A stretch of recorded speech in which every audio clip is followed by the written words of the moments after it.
లోకంలో విలువైనదే దేవుని యొక్క రాజ్యం అని, ఈ లోకంలో మనం వెంబడించాల్సింది దేవుని యొక్క రాజ్యం అని ఆయనకి తెలుసు. అందుకనే వాడు ఏం చేస్తాడు అని అంటే, ఈ పాతాళాన్ని నింపేయడానికి వాడు వెయిట్ చేస్తా ఉన్నాడు. ఏం చేస్తా ఉన్నాడు? పాతాళం నింపాలి. వాడికి కూడా కొంతమంది జనాలు కావాలి కాబట్టి వాడేం చేస్తా ఉన్నాడు అని అంటే, మనుషులను మబ్బు పెట్టేవాడిగా ఉన్నాడు. అందుకనే చాలా మంది ఏమనుకుంటారు అని అంటే, ఇదిగో నేను తినేటువంటి ఆహారం, నేను తీసుకునేటువంటి ఆ టాబ్లెట్లు కానీ, లేకపోతే నేను నివాసం చేసేటువంటి గృహం కానీ, నేను ఇమ్యూనిటీ పవర్ పెంచుకోవడానికి నేను ఇవి వాడాలి, అవి వాడాలి, ఇంకా ఫేస్ ఎక్కడ ముడతలు రాకుండా ఉండాలని చెప్పి ఈనాడు ఏం చేస్తా ఉన్నారు అని అంటే, దేవుని కన్నా కూడా తమ యొక్క శరీరాలను పెంచి పోషించే వారుగా ఉన్నారు. ఆ శరీరము ఎక్కడ బలహీనం కాకుండా ఉండాలని చెప్పి చూసుకుంటా ఉన్నారు. కానీ ఎంత వీరుడైనా సూర్యుడైనా కానీ దేవుని యొక్క గ్రంథాలు లెక్కించింది ఏంటి అని అంటే, మనుష్యుని యొక్క ఆయుష్ 70 సంవత్సరములు, అధిక బలమైన 80 సంవత్సరములు. అది కూడా ఎలా ఉంటది అని అంటే ఆయాసము ప్రయాసమే. కాబట్టి దేవుడు పెట్టారు, already half of the year అయిపోయింది మనకి. అవునా? లైఫ్ లో సగం అయిపోయింది. ఇంకా కొంతమందికి 70% అయిపోయింది, ఇంకా కొంతమందికి 80% అయిపోయింది, ఇంకా కొంతమందికి 40% కూడా అయిపోయింది.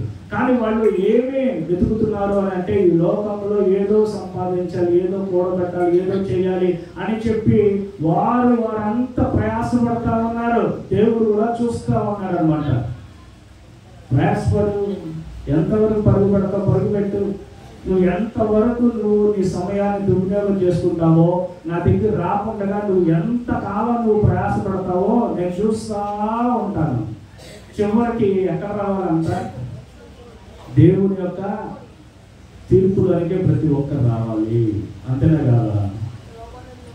ప్రతి ఒక్కరు ఎక్కడ రావాలి అని అంటే, దేవుని యొక్క సింహాసనం ఎదుటే అందరూ నుంచోవాలి. దేవుడు అడుగుతాడు, ఏం చేసావు, ఏం సంపాదించావు, దేని కొరకు నువ్వు ప్రయాసపడ్డావు అని అంటే, 4 పిల్లలు కన్నానయ్యా, 4 తోళ్ళు అన్నానయ్యా, పాలు పితికానయ్యా, పేడెత్తానయ్యా, పెడలు కొట్టానయ్యా, అమ్మానయ్యా, ఈ చేసిన అంటాడు. ఆ పేడ స్మెల్ ఉందా, ఇది ఉందా, అది ఉందా అని అడుగుతాడు దేవుడు. నువ్వు ఎంత దేనికోసం ప్రయాసపడ్డావు? నీ తిండి కోసం, నీ కుటుంబం కోసం నువ్వు ప్రయాసపడ్డావు. మరి నా కోసం నువ్వేం ప్రయాసపడ్డావు అని అంటే మన దగ్గర ఆన్సర్ ఏముంది? ఏమీ లేదు. ఆదివారం వెళ్ళానయ్యా చర్చికి. అవునా, వెళ్ళావా? ఏం విన్నావు, ఏం నేర్చుకున్నావు, ఏం బలపడ్డావు, ఎవరినైనా దేవుడి దగ్గర నడిపించావా, ఎవరినైనా దేవుడిలో నువ్వు ప్రోత్సాహపరిచావా, దేవుడి యొక్క పరీక్షల్లో నువ్వు నమ్మకలై ఉన్నావా, దేవుడి యొక్క కార్యాభివృద్ధి అందు ఎప్పటికీ స్త్రీలో ఆసక్తి కలిగి ఉన్నావా అని చెప్పి దేవుడు అడిగే రోజు ఒకటి వస్తుంది. కాబట్టి దేవుడు బిడ్డలారా, మనం గుర్తించాల్సింది ఏంటి అని అంటే, లోకానుసారంగా మనం జీవించకూడదు. ఏ ప్రకారంగా మనం జీవించాలి? దేవుని యొక్క ఆజ్ఞానుసారంగా మనం జీవించాలి. శరీరానుసారులు శరీర విషయముల మీదను, ఆత్మానుసారులు ఆత్మ విషయముల మీదను మనస్సునంతరు. మనం ఆత్మానుసారంగా నడుచుకున్నటువంటి వారం అయితే, ఏమి తిందుమా, ఏమి త్రాగుదామా, ఏమి సుఖిద్దుమా, ఏమి సంపాదించుకుంటామా, ఏమి ఎల్ఐసి కట్టుకుందామా, ఏమి పిల్లలకు సంపాదిద్దామా, ఇవి అవేమి ఆలోచించాం. కానీ ఏమని చెప్తాం తెలుసా? యెహోవాయే ఈ బిడ్డలు ఇచ్చాడు. ఎవరు ఇచ్చారు? ఆయనే ఇచ్చాడు. ఆయనే చూసుకుంటాడు అనే నిరీక్షణ కలిగి ఉండాలి. ఈ లోకము అశాశ్వతమైనటువంటిది. ఈ అశాశ్వతమైనటువంటి లోకంలో మనం ఉండగా మనము దేవుని వెంబడించే వారిగా మనం ఉండాలి. ఎవరు వెంబడించాలి? దేవుణ్ణి మనం వెంబడించాలి. నిన్నటి దినాన ఉపవాస ప్రార్థన దేవుడు జయకరంగా జరిగించాడు. హల్లెలూయా. వచ్చినటువంటి వాళ్ళందరూ గట్టిగా హల్లెలూయా చెప్తామా? దేవుని యొక్క పరిశుద్ధాత్మ దేవుడు ప్రోత్సహించాడు. చక్కటి ఆరాధన నిన్న దేవుడు జరిగించాడు. కాబట్టి దేవుడు ఇచ్చినటువంటి అవకాశం సద్వినియోగపరుచుకోకపోవటమే అది అజ్ఞానము. ఏ జ్ఞానం అది? అజ్ఞానము. కాబట్టి దేవుడు ఇచ్చినటువంటి సమయాన్ని మనం సద్వినియోగపరచుకోకుండా ఉన్నాము అంటే అది అజ్ఞానమే. మన జీవితంలో ఏదైతే దేవుడు మనకు అవకాశం ఇచ్చాడో దాన్ని మనం పట్టుకోవాలంట. ఏం చేయాలని? గట్టిగా పట్టుకోవాలి. మనకు దొరికిన దానిని, మేలైన దానిని, మనకు అభివృద్ధిని కలగజేసే దానిని, దేవుడి దగ్గరికి చేసే దానిని మనం ఏం చేయాలి తెలుసా? గట్టిగా పట్టుకోవాలి. కాబట్టి దేవుడు బిడ్డలారా, ఎప్పుడు మనం ఈ లోకయాత్ర ముగిస్తామో మనకు తెలియదు. కానీ మనము గ్రహించాల్సింది ఏంటి అని అంటే దేవుని యొక్క చిత్తమును మనం గ్రహించాలి. ఏం గ్రహించాలి? దేవుని చిత్తమును గ్రహించి దేవుని చిత్తానుసారంగా మనం ముందుకి కొనసాగు వారిగా మనము ఉండాలి. ఎప్పుడైతే దేవుని యొక్క చిత్త ప్రకారంగా నడుస్తారో వాళ్ళకి అపాయాలు వచ్చినా, ఆపదలు వచ్చినా, శ్రమలు వచ్చినా, నిందలు వచ్చినా, అవమానాలు వచ్చినా, ఆర్థిక ఇబ్బందులు తలెత్తినా, చివరికి వారికి ప్రాణం పోయేటువంటి పరిస్థితి వచ్చినా కానీ వాళ్ళు ఎలా ఉంటారు అని అంటే సింహం పిల్లలాగా ధైర్యంగా ఉంటారు. ఏది వచ్చినా ఎలా ఉన్నా ఏం పర్లేదు, నా దేవుడు నా తోడుగా ఉన్నాడు అని చెప్పి ధైర్యముగా ముందుకు కొనసాగుతారు. అంతేగాని మనకు వచ్చేటువంటి సమస్య గురించి దిగాలు పడిపోయి దాని గురించి ఆలోచించేటువంటి వారుగా ఎవరు ఉండరు. వారు కలిగి ఉన్నటువంటి భక్తిని వారి యొక్క బిడ్డలకు నేర్పిస్తారు. ఏం చేస్తారు వాళ్ళు? వారు కలిగి ఉన్నటువంటి భక్తిని వారి బిడ్డలకి అందిస్తారు. ఆస్తిపాస్తులు ఎలా అయితే ఇస్తారో దేవుని ఎరిగినటువంటి మనము కూడా మన యొక్క బిడ్డలను భక్తి మార్గంలో నడిపించాలి. ఇప్పుడు కనుక చూస్తూ ఉంటే ఒక ప్రార్థనా పరులుగా ఉంటూ కూడా వారి యొక్క బిడ్డలు ప్రార్థనకి ఆసక్తి లేనటువంటి వాళ్ళు ఎంతమంది ఉన్నారు? వారి వాక్యం అంటే ప్రేమిస్తూ కూడా వాక్యం చదవడానికి ముందుకు రానటువంటి బిడ్డలు ఎంతమంది ఉన్నారు? వీరు పరీక్షల్లో వాడబడుతూ కూడా వారి యొక్క కుటుంబం పరీక్షల్లో వాడబడకుండా ఉండటం ఎంతమంది ఉన్నారు? కాబట్టి 40 దినాలు దేవుడు అనుగ్రహించినప్పుడు మనం దేని గురించి ప్రార్థన చేయాలి అని అంటే, అయ్యా నేను నీ ద్వారా ఎలా అయితే మండింపబడ్డానో నా బిడ్డలు కూడా అలా మండింపబడాలి. హల్లెలూయా. తరం వెంబడి తరము దేవుడి యొక్క రాజ్యానికి వారసులు అయ్యేటట్టుగా ఉండాలి. ఈ చైన్ అనేది ఎక్కడ బ్రేక్ అవ్వకూడదు. ఏమవ్వకూడదు? బ్రేక్ అవ్వకూడదు. కాబట్టి అనవసరంగా కొంతమంది ఏం చేస్తారో తెలుసా? ఎక్కడెక్కడ కక్కుర్తి పడిపోతారు అని అంటే ఆదివారాల పట్ల పనులుంటే కక్కుర్తి పడిపోతారు డబ్బుల కోసం, పెళ్లిళ్ళ దగ్గర కక్కుర్తి పడిపోతారు, ఫంక్షన్ల దగ్గర కక్కుర్తి పడతారు. మన కులపోడురా, వాడి దగ్గర బాగా డబ్బు ఉందిరా, వాడి లాంటి ధనవంతుడు ఎవరు లేడురా, వాడికి ఇచ్చి పెళ్లి చేద్దాంరా అని చెప్పి చాలా మంది ఏం చేస్తున్నారో తెలుసా? విగ్రహారాధికులకు వివాహం చేయటం వలన వాళ్ళు భక్తిని విడిచిపెట్టేసి లోకంలో జీవిస్తూ ఉన్నారు. ఆ లోకంలో జీవించటం వల్ల ఏం పొందుకుంటారు చెప్పండి? ఎంత సంపాదించినా ఏం చేసినా ఈ లోకంలో విడిచిపెట్టాల్సిందేగా. మనతో పాటు వచ్చేదేంటో తెలుసా? భక్తి జీవితము, దేవుని యొక్క పరిచర్య, దేవునిలో మనం ఎలా నిలిచి ఉన్నామో, దేవుని యొక్క రాజ్యాన్ని మనం ఎలా వెతికామో అవి మాత్రమే మనతో పాటు వస్తాయి. కాబట్టి దేవుని బిడ్డలకు కూడా దేవుని యొక్క వాక్యం గురించి అందించాలి. ఈ మాటలు ఎక్కువసార్లు విన్నాక మనకి ఏమనిపిస్తాయి అని అంటే బోర్ పడతా ఉంటాయి. ఎప్పుడు వరకు దేవుడు వినిపిస్తారో తెలుసా? నీ బిడ్డలు దేవుళ్ళు నిలిచేంత వరకు దేవుడు వినిపిస్తారు. ఎప్పటి వరకు? ఈ సువార్త ఆగదు. ఎప్పటి వరకు ఆగదు? నీతో పాటు మీ బిడ్డలు కూడా దేవుడు యొక్క పరిచయంలో ఉండి దేవునిలో బలంగా వాడబడేంత వరకు దేవుడు తన యొక్క స్వరాన్ని ఎప్పుడు వినిపిస్తూనే ఉంటాడు. అంతేగాని ఈ మధ్యాహ్న కాలం ముందు వచ్చినటువంటి నీకు అప్పులన్నీ తీరిపోతాయి అన్నా అనుకో, అప్పుడు కోసం అవుతారు కొంతమంది. నీకు పెళ్ళి అవ్వట్లేదా? రా, 3 ప్రార్థన పెడతావా, 7 ప్రార్థన పెడతావా, 70 మంది ప్రార్థన పెడతావా, 7,000 మంది ప్రార్థన పెడతావా, 7 లక్షల మంది ప్రార్థన పెడతావా? రా, కార్యం జరిగి చేస్తున్నామని అన్నా అనుకో, దేనికోసం వస్తారు? కార్యాల కోసమే వస్తారు. మనం ఎవరి కోసం రావాలి తెలుసా? దేవుని కోసం రావాలి. దేవుడు అన్నాడు, మొదట నా నీతిని రాజ్యాన్ని వెతుకుమో, నీకేది ఇష్టం అడుగు, అది నేను నీకు అనుగ్రహిస్తాను దేవుడు. హల్లెలూయా. కాబట్టి దేవుడు బిడ్డలారా, మొదటిగా ఆయన నీతిని, ఆయన రాజ్యము, మనతో పాటు మన యొక్క బిడ్డలు కూడా వెంబడించు వారిగా, దేవుడితో సహవాసము చేయవారిగా మనము కన్నీటితో ప్రార్థన చేయాలి. దుఃఖితులై మనము రోధించాలి. యేసు ప్రభువుని సిలువ వేసేటప్పుడు కూడా ప్రతి ఒక్కరు ఏడుస్తూ ఉన్నారు. స్త్రీలందరూ ఆ ఏడుస్తూ ఉన్న యేసు ప్రభువు అన్నారు, సింపతి కోసం అమ్మ ఇంకా ఏడు అన్నారు. నా కోసం ఎవరు లేరనుకున్నానమ్మా, నువ్వు ఒక్కదాని వచ్చావు ఎంత అన్నారా? ఏమన్నారు? అమ్మలారా ఇలారా, నా కోసం ఏడవకండి, మీ కోసం మీ వ్యక్తుల కోసం ఏడవడి అన్నారు. రోధించే స్త్రీలను కనుగొనడి అనే దేవుని యొక్క వాక్యం సెలవిస్తా ఉంటుంది. దేనికోసం రోధించాలి? ఈ లోకంలో ఉండేటువంటి దాని కోసం కాదు, కానీ ఒక వ్యక్తిని అగ్నిలో నుండి ఎలా అయితే లాగుతామో మీ బిడ్డలు కూడా లోకంలో నుండి బయటపడేటట్టుగా రోధించి ప్రార్థన చేయాలి. వారి రక్షణ గురించి ప్రార్థన చేయాలి. ఎందుకు అని అంటే దేవుని ఎరిగినటువంటి మనము దేవుని గురించి దేవుని యొక్క వాక్యం మనము వింటున్నాము, గ్రహిస్తున్నాము. అవి మన బిడ్డల ద్వారా కూడా జరగాలి. హల్లెలూయా. మా నాన్నగారు చనిపోయేంత వరకు ఎవరికి తెలియదు నేను సేవకు వస్తాను. మొన్న ఆయన కనిపిస్తాను, ఒక ఆయన కనిపించాడు, ఒక దైవ సేవకుడు. ఆయన అన్నాడు అనమాట, ఏమన్నాడు అని అంటే, కొడుకు ఇంకా సేవకు రాలా. ఏం రాలా? కొడుకు ఇంకా సేవకు రాలా, ఇంకా అనుభవంలోకి రాలేదు. ఈయన ఎప్పుడు రిజైన్ చేస్తాడు, ఈయన ఎప్పుడు వస్తాడు, ఈయన ఎప్పుడు పాటలు పాడతాడు, ఈయన ఎప్పుడు వాక్యం చెప్తాడు, ఈయన ఎప్పుడు పరీక్షలో ఉంటాడు, అసలు ఈ సేవ నిలవదేమో, ఈ సేవ ఉండదేమో అని చెప్పి అనుకున్నాడు.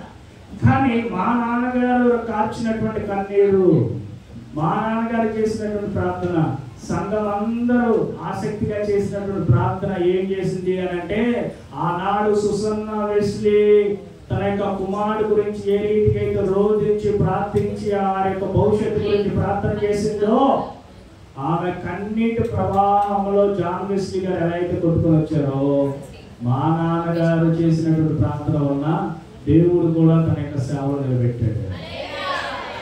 ఆయన చూడ నేను పూర్తిగా సేవలు రావటం. నేను ఎప్పుడు ఒక మాట చెప్తా ఉన్నా, ఏంటో తెలుసా? మనం చేసేటువంటి ప్రార్థన కొన్నిసార్లు 5 సంవత్సరాలు నెరవేరుతాయి, 10 సంవత్సరాలు నెరవేరుతాయి, 15 సంవత్సరాలు నెరవేరుతాయి, కొన్ని మరణించే వరకు కూడా జరుగుతూనే ఉంటాయి, కొన్ని మరణించిన తర్వాత కూడా జరుగుతాయి. మా నాన్నగారి జీవితంలో అదే జరిగింది. అవునా? ఆయన చూసారా, నేను పూర్తిగా సేవలోకి రావటం, దేవుళ్ళు వాడబడటం. కాబట్టి దేవుడు పెట్టారా, మనకు గ్రహించాల్సింది 40 దినాలు మనము పాటించాల్సింది మన యొక్క ప్రార్థన ఏమై ఉండాలి అని అంటే, అవసరం కోసం చేయబాలని ప్రార్థన. నాకు అసలు అది చాలా చికాకు. దేనికి తెలుసా? అయ్యా పెళ్లి చెయ్యయ్యా, అయ్యా అప్పు తీర్చయ్యా, అయ్యా ఇచ్చయ్యా, అయ్యా అచ్చయ్యా. ఎందుకయ్యా ఇంట్లో చేసుకో, ఎందుకు అయ్యి ఆ ప్రార్థన ఎందుకు? దేవుడి దగ్గరకు వచ్చి కూడా అయ్యా చేస్తారు, ఇంటి దగ్గర అదే ప్రార్థన, దేవుడి మందిరంలో అదే ప్రార్థన. ఏం కావాలి? మొదట రక్షణ. ఏం కావాలి? నా కుటుంబం రక్షింపబడాలయ్యా, నా కుటుంబం నీలో ఉండాలయ్యా, నా కుటుంబం నీ పరిచయంలో ఉండాలి. అయి చేయి ప్రార్థన. అంతేగాని ఇది చెయ్యయ్యా, అది చెయ్యయ్యా, ఇది పోయ్యా, అది పోయ్యా. నేనే చేయను దేవుడి మందిరంలో ఉండి, నేనే చేయను. మా అవసరం ఎన్ని ఉంటాయో అసలు మీకు తెలిసి ఆశ్చర్యపోతారు తెలుసా? నేను మేనేజ్ చేసే దాని గురించి కానీ, అసలు నాకు సంబంధించి అన్నింటి చేస్తే కనుక ఇక్కడ ఉన్నటువంటి వాళ్ళు నేను చెప్తా ఉన్నా, 1 లక్ష రూపాయలు నెల కట్టాల్సిన వాళ్ళు ఎవరైనా ఉంటే చేయగలుగుతాను చెప్తా.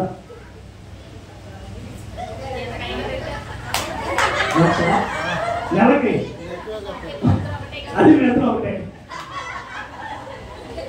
అది సేవకులు. నేను ఏ రోజు నా బాధ ఆయనకి చెప్పలా, ఆయన బాధ పాస్టర్ గారు బాధ ఎప్పుడు నాకు చెప్పలా. ఎంత కట్టాలి నెలకి? I'm managing my self. దేవుడు నాకు ఇచ్చిన జ్ఞానము, దేవుడు నాకు ఇచ్చినటువంటి కొద్దిపాటి జ్ఞానం, దాన్ని బట్టి ఎలా ఇది కాకపోతే అటు, అటు కాకపోతే ఇది, ఏదో రకంగా పడుతూ లేస్తూ పడుతూ ఎంత నెలకి కొన్నిసార్లు అనిపిస్తూ ఉంటుంది, అని ఏంటి ఒక్కసారి మనకు అనారోగ్యం వచ్చి మనం అయితే ఏ పరిస్థితి అనేది కూడా కొన్ని వస్తూ ఉంటాయి. కానీ వెనకాలంలో ఒక స్వరం వినపడుతూ ఉంది, ఎన్నుకున్నటువంటి వాడు నేను, ఏర్పాటు చేసుకున్నటువంటి వాడు నేను, నిలబెట్టింది నేను, కాబట్టి సహాయం చేయవాళ్ళు కూడా నేనే అంటారు దేవుడు. కాబట్టి దేవుడు పెట్టినారా, ఎందుకు ఈ మాటలు చెప్తున్నాను అని అంటే, ఈనాడు జీవజలమ్మ గారు తన యొక్క ప్రయాసంతా ముగించింది.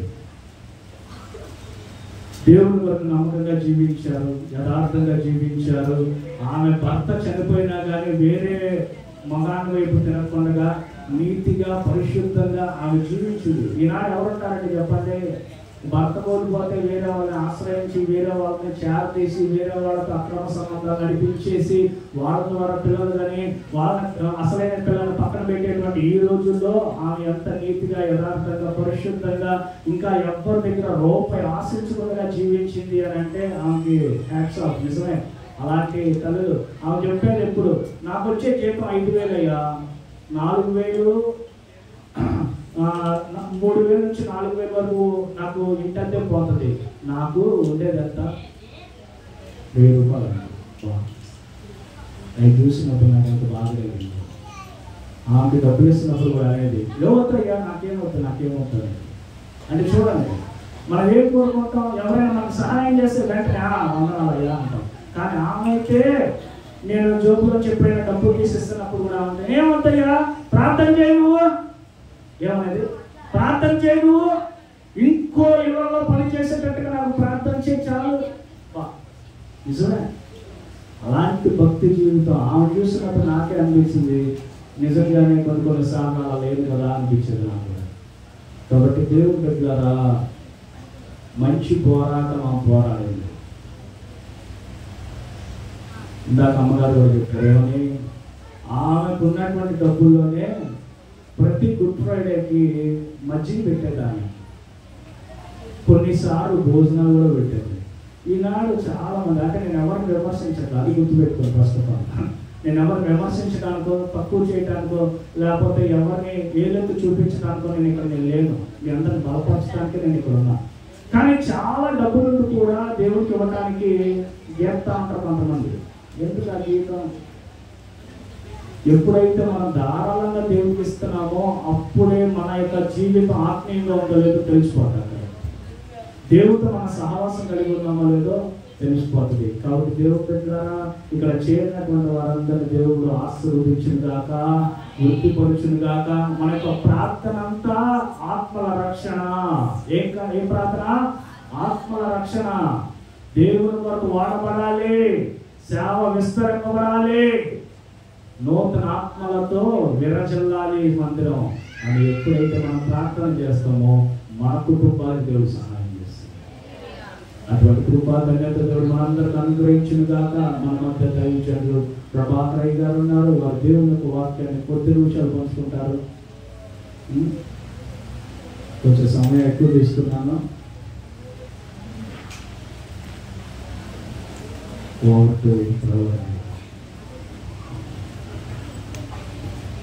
దేవుని స్తోత్రం.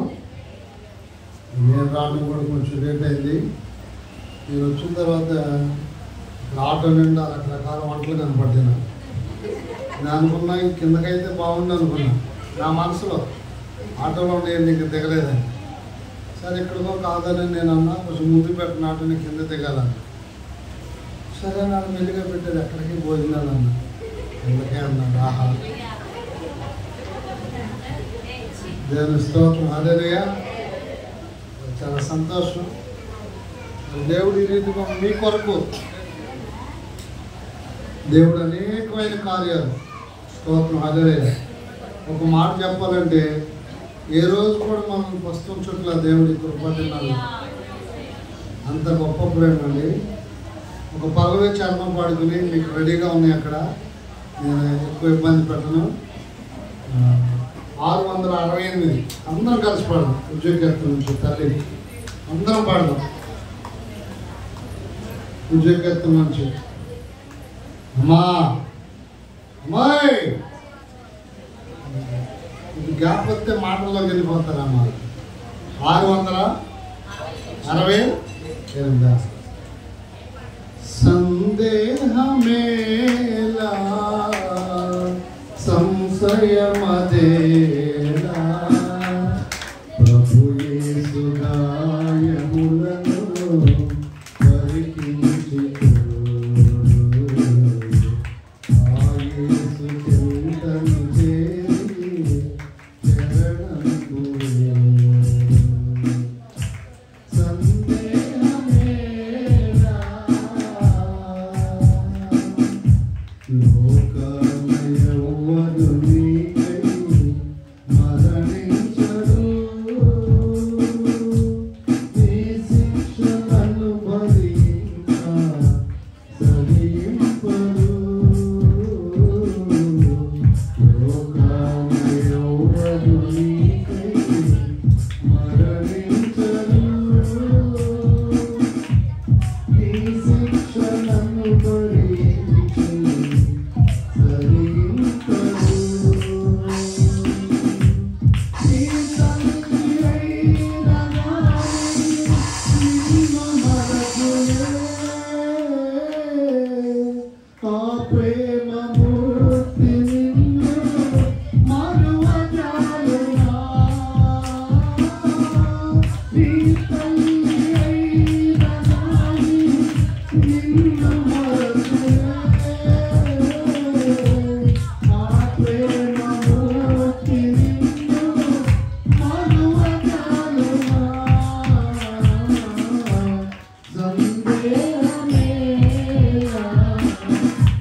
బయట ఉన్నప్పుడు కూడా చెప్పాలమ్మా. అయ్యా మై బ్రదర్,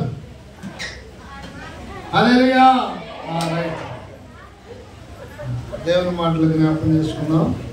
పరిశుద్ధ గ్రంథం నుండి పేతురు గారు రాసిన మొదటి పత్రిక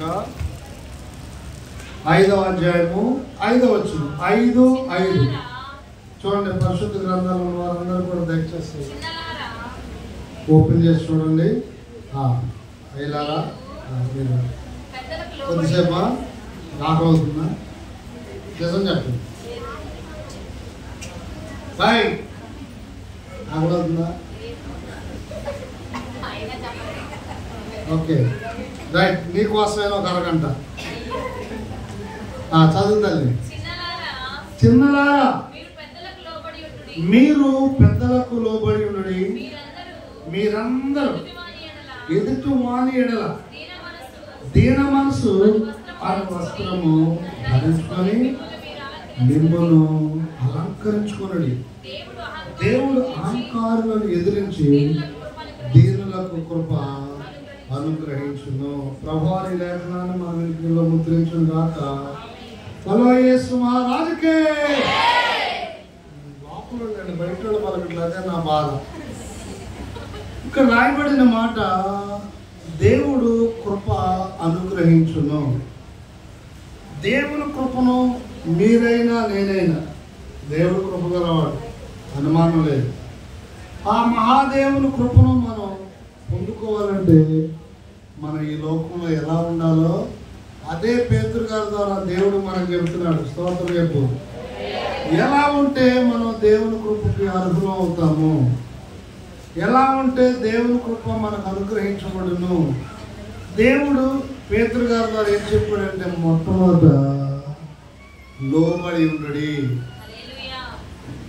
ప్రియులారా, అందుకే అపవాది తల్లిదండ్రులకు పిల్లలు లోబడనివాడు, భర్తకు భార్య అని లోబడనివాడు. ఉదాహరణ చెప్తున్నా మీకు, అలా జరుగుతుందా లేదని నేను చెబుతున్నా. పెద్దోళ్ళకి పిల్లలను లోబడినవరే తినో మూలం మెదలకుండా కూర్చో. ఇక్కడ వాక్యం ద్వారా దేవుడు అంటున్నాడు,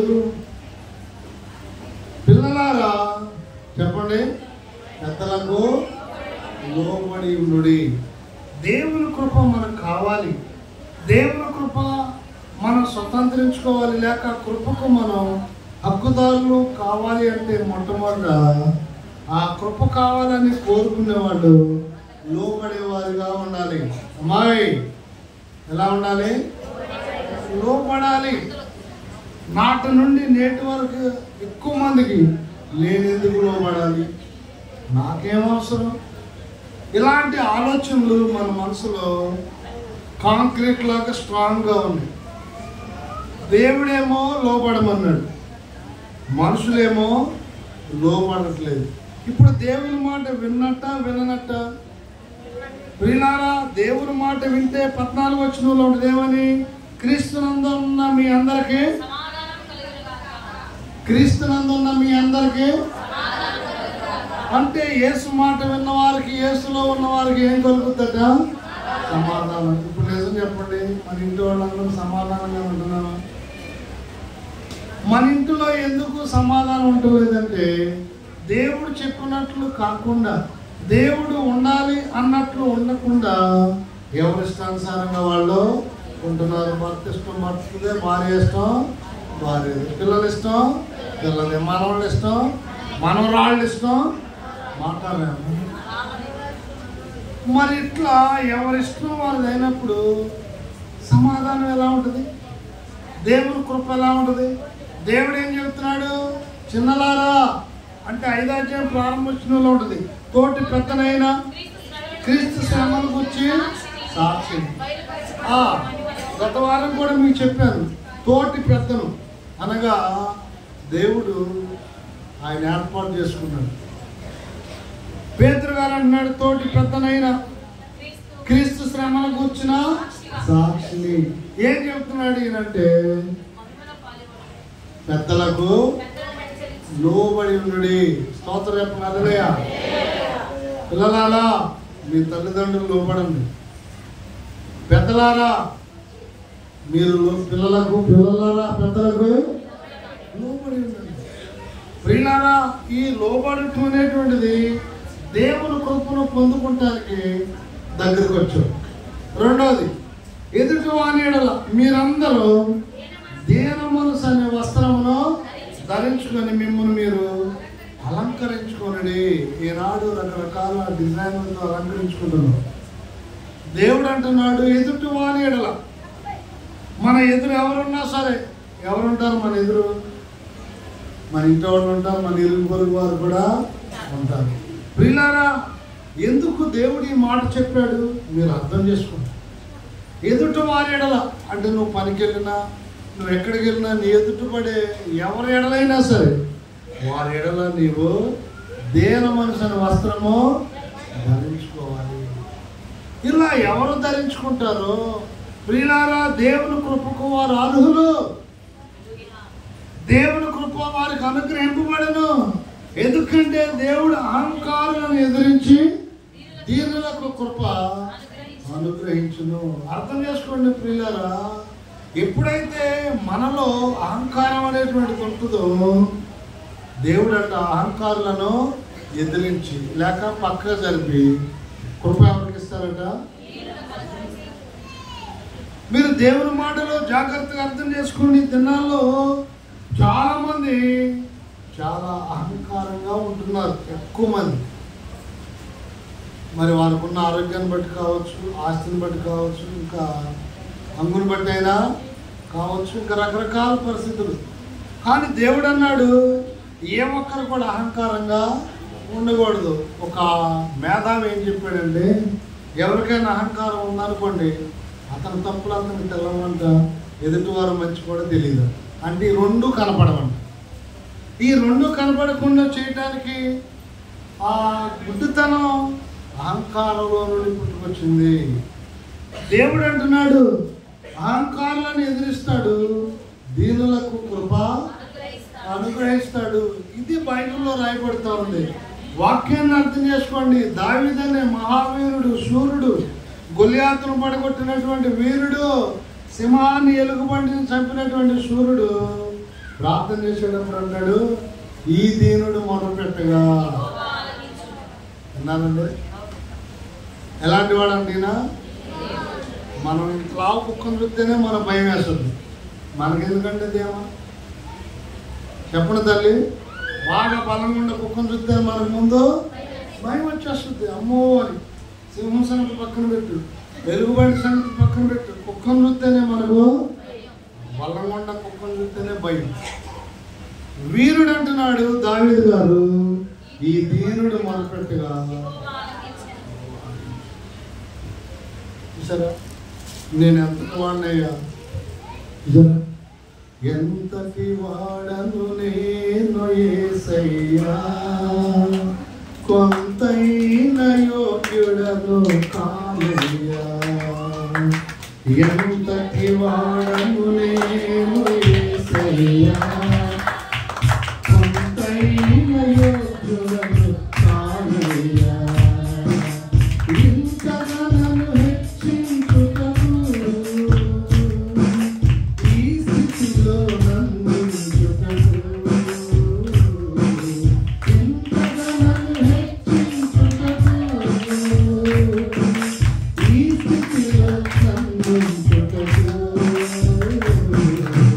ఎంతటి వాడను నేను యేసయ్యా, కొంతైన యోగ్యుడను కానయ్యా, ఎంతటి వాడను నేను యేసయ్యా, కొంతైన యోగ్యుడను కానయ్యా. చూడండి ప్రియ సోదరులు, దేవుని కృప పొందుకోవడానికి ప్రాముఖ్యమైన సూత్రాలు రెండు. ఒకటి లోబడటం, రెండవది చెప్పండి తల్లి, చెప్పండి దీన మనసు. ఎప్పటి వరకు? అన్ని విషయాల్లో, ప్రతి పరిస్థితుల్లో మార్పు అనేటువంటిది రాకూడదండి.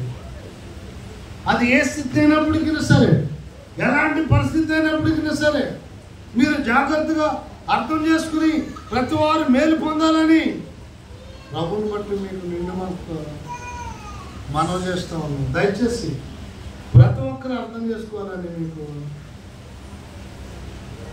హృదయపూర్వకంగా మనవి చేసుకుంటా ఉన్నాం. ఇక్కడ రాయబడిన మాట చూడండి, దేవుడు అహంకారాలను ఎదిరించి దీనులకు కృప అనుగ్రహించును. దేవుడు తగిన సమయమునందు మిమ్మల్ని హెచ్చించినట్లు ఆయన బలిష్టమైన చేతి కింద ఎలా ఉండాలట? వినండి ప్రియులారా, ఇందడు దైవ సేవలు చెబుతున్నాడు. నాకేం కావాలయ్యా అంటే ఆరోగ్యం కావాలి, నాకేం కావాలయ్యా అంటే ఆర్థికంగా బలం పుంజుకోవాలి, నాకేం కావాలయ్యా అంటే వ్యక్తిగా కావాలి. ఏదమ్మా?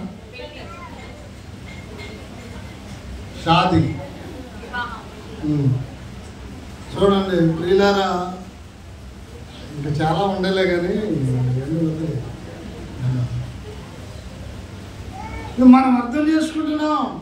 దేవుడు అంటున్నాడు తగిన సమయమందు దేవుడు మిమ్మల్ని హెచ్చించలాగిన ఆయన బలిష్టమైన చేతి కింద ఎలా ఉండాలట? దేవుని రెక్కల కింద ఎవరికి నేడా? దీనులకు. అమ్మా, మనలో ధీమా ఉండకూడదు. జీవితం ఎంత పడుతుంది చెప్పండి? మన ఎంతటి వారం ఒక దోమ కుట్టింది అనుకోండి, మన పని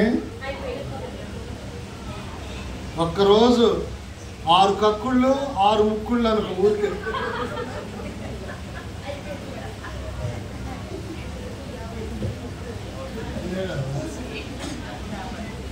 అర్థమైందా భాష?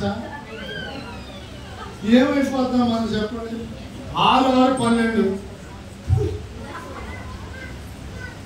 అర్థం చేసుకోండి దయచేసి.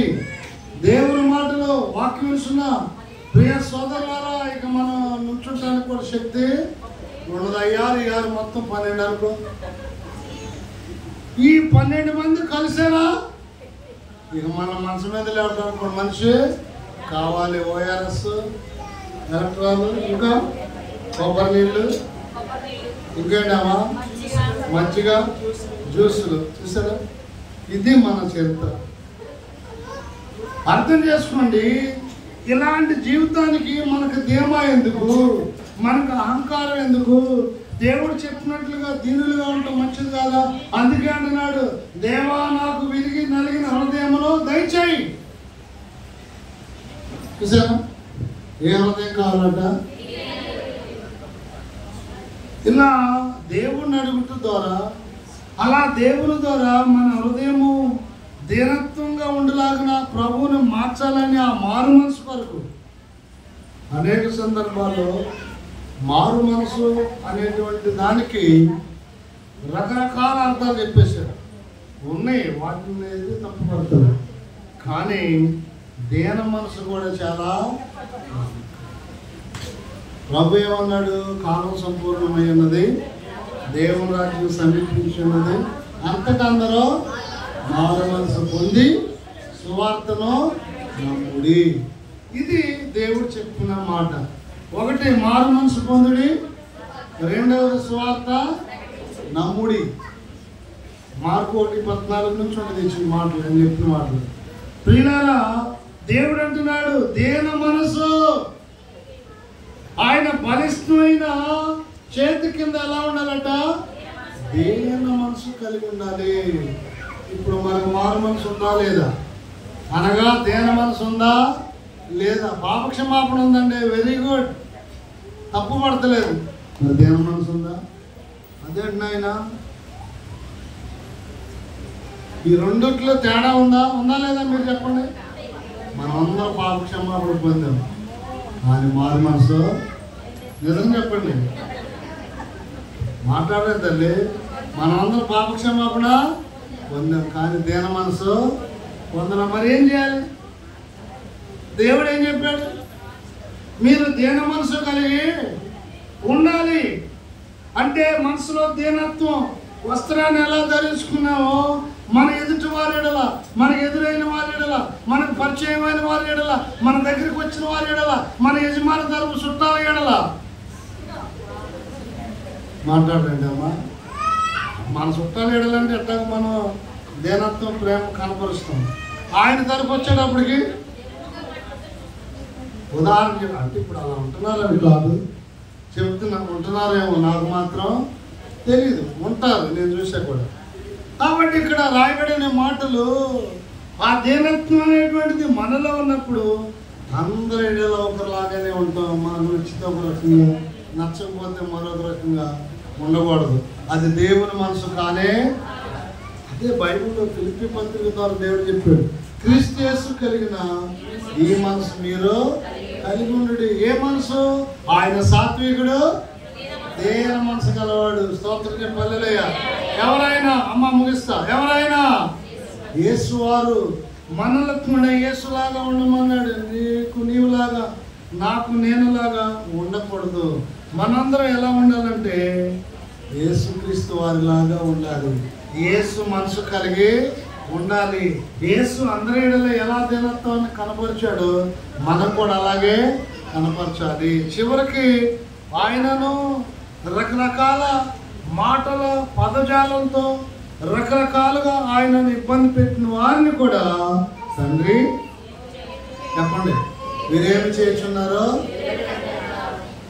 ఆ దీన మనసులో ఉన్నటువంటి ప్రాముఖ్యమైనది వాళ్ళను క్షమించే మనసు. స్తోత్రం హల్లెలూయా. నువ్వు ఎన్నన్నా చెప్పు పాస్టర్, మేము మాత్రం క్షమించనే. ఒక కామంటుంది ఏ పోటవే కానీ మొత్తం మాట్లాడటం జరగదు. జోక్ కాదు, సీరియస్. నేను పోనన్న పోతా కానీ మొత్తం మాత్రం అత్త అంటుంది. అదే వాళ్ళ అమ్మాయితో వదులుకుంటుంది. మళ్ళీ వీళ్ళిద్దరూ మన దగ్గరికి వచ్చేది ఏం చెప్పాలి చూడు, మనకి ఎంత బడిని ఉంటుందో. ఏంటమ్మా ఇప్పుడు సామెత చెప్పినట్టుగా అటో మాట మాట్లాడితే ఏం కన్ను తిప్పి తిరిగి మాట్లాడితే ఏం కన్ను మయాన మనకి ఇబ్బంది. మళ్ళీ వాళ్ళు ఎప్పుడో 2-3 ఏళ్ళు కలిసిపోతారు. ఈ మదనంతా మనకు బాధ.